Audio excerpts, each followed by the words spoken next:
Hoje eu vou responder para o Luiz Gustavo, da cidade de Franca, interior de São Paulo. Luiz Gustavo, que o Senhor abençoe a sua vida e a vida de sua família. Abençoe seus negócios. Obrigado por perguntar, me dando a oportunidade de responder. Você pergunta no WhatsApp, eu respondo aqui no YouTube. Luiz Gustavo, a pergunta do Luiz Gustavo é a seguinte: Bispo Donizete Pedro, o que o senhor me fala sobre o nepotismo no ministério? Aí ele especifica: necessariamente todo filho de pastor está virando pastor. O que o senhor tem a falar sobre isso? É correto? É justo? É moral? Enfim. Muito bem, Luiz Gustavo. Eu vou falar sobre esse assunto, tá certo? Acredito que é um assunto muito bom de se comentar. É o seguinte. Geralmente, o que está acontecendo é que o ministério vê uma oportunidade de empregar, né? De assegurar, de assalariar, de garantir, de dar um pé de meia. A regra geral é essa, ok? Tem exceção? Tem exceção. Então vamos caminhar com duas linhas. Primeira linha: todo filho de obreiro está virando obreiro. Não porque tem chamado, não porque foi aprovado totalmente ali, né, pelo meio em que vive, não. De jeito nenhum.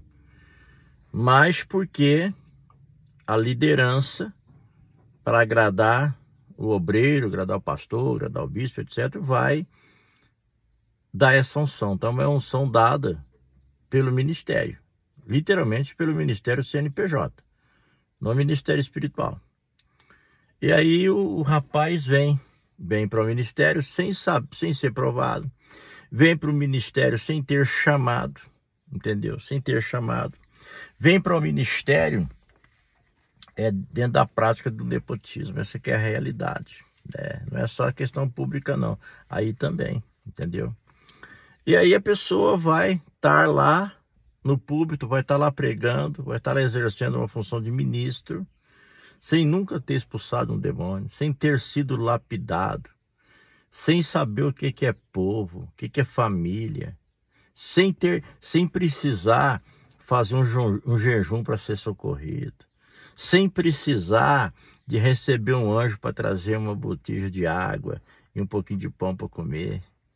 Não sabe de nada disso, não sabe o que é luta na vida. E aí ele vai para o ministério, porque vai estar segurado no ministério, entendeu? Mas na hora dele lidar, porque o fraquejamento dos movimentos de fé? O porquê de tanta confusão exposta na internet? São oriundas de pregadores e pregadoras que estão ali colocados por mãos humanas, por aptidão humana. Estão ali colocados pelo diploma que tem de teologia, mas não tem a experiência necessária, o chamado, entende?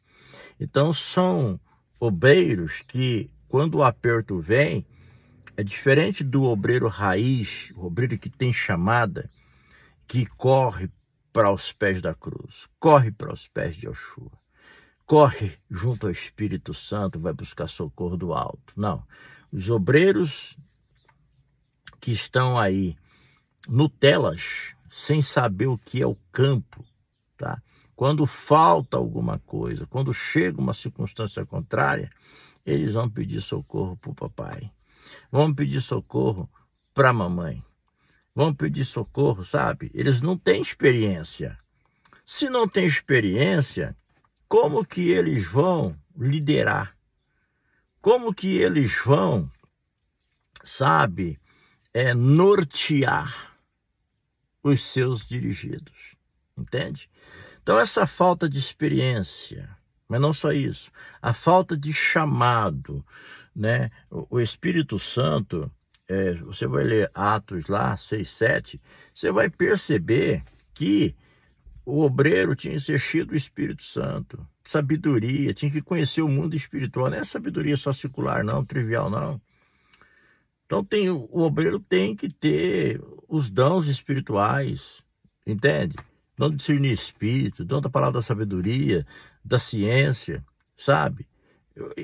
O obreiro tem que saber discernir o que é língua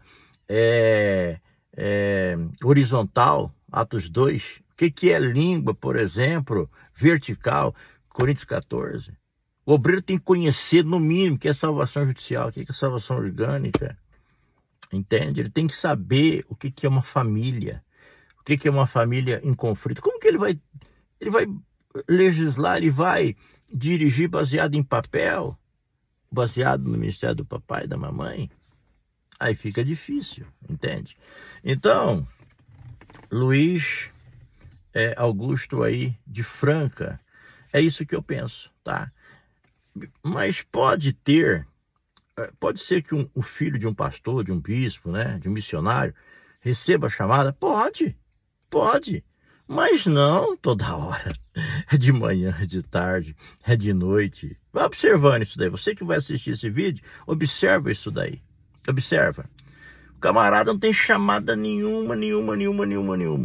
Mas eles vão insistir tanto, que daqui a pouco o cara vai pôr na cabeça que ele é obreiro. Daqui a pouco ele vai pôr na cabeça que ele é pregador. Daqui a pouco ele vai pôr na cabeça que ele tem chamado. Ele vai pôr na cabeça, mas não tem nada de obreiro. Entendeu? Não tem nada. É uma pessoa que, se a casa dele tiver a geladeira cheia, tiver carro, né? Tiver tudo garantido, né? Sapato caro, roupa cara, né? Conta bancária, né? Cobertura de papai, de mamãe, né? Papai e mamãe têm amizade com os superiores. Aí, então a fé dessas pessoas se resume a isso. Quando vem mesmo a luta, a dificuldade, confira, procure examinar o que eu estou falando, se não é isso que acontece. Aí nós temos reuniões, não precisa nem de eu falar, né? Reuniões totalmente na letra, reuniões totalmente litúrgicas, se resumindo a isso, âmbito somente religioso, você não vê, entendeu? Por quê? Porque o obreiro não tem para dar. Por que ele não tem para dar? Não foi chamado, entendeu? Ele não foi chamado. Ele foi colocado ali. Otorgaram, presentearam, delegaram, fizeram chegar a ele por interesse familiar. Simplesmente isso, mais nada, entendeu? E aí, essa pessoa, dentro dessa circunstância, ele vai produzir um povo fraco, vai produzir um povo sem dar a esse povo devido alimento, porque ele não pode contar. O que ele vai contar de luta da vida dele? O que ele vai contar de sofrimento? O que ele vai contar que ficou orando lá, comendo água com farinha, até o milagre acontecer? O que ele entende de milagre? Entendeu? O que ele entende dentro dessas circunstâncias aí? Tá certo? Pode entender de viagem internacional, pode entender de belos ternos, pode entender de restaurantes chiquérmicos, ele pode entender de tudo isso daí, tá certo? Réveillon, entendeu? Ele pode entender de gravatas aí de R$8.000. Isso ele entende. Mas ele tem culpa? Ele não tem culpa. Culpado é quem colocou, tá certo? Vamos deixar bem claras as coisas? Tem obreiros que são filhos de pastores, de bispos, de missionários, de apóstolos, preste atenção, que tem chamado, não confunda, tem. Mas não é toda hora não, né? Não é toda hora, entendeu o que eu quero dizer? Agora, a regra geral é meu filho, é meu neto, já é obreiro. Entendeu? Aí tá errado, meu amigo. Aí tá errado. E não adianta ficar bravo não, tá? Não adianta ficar bravo não. É isso daí mesmo. Que é o Shua. Abençoe Luiz Gustavo de Franca. Tá respondido aí. Um abraço.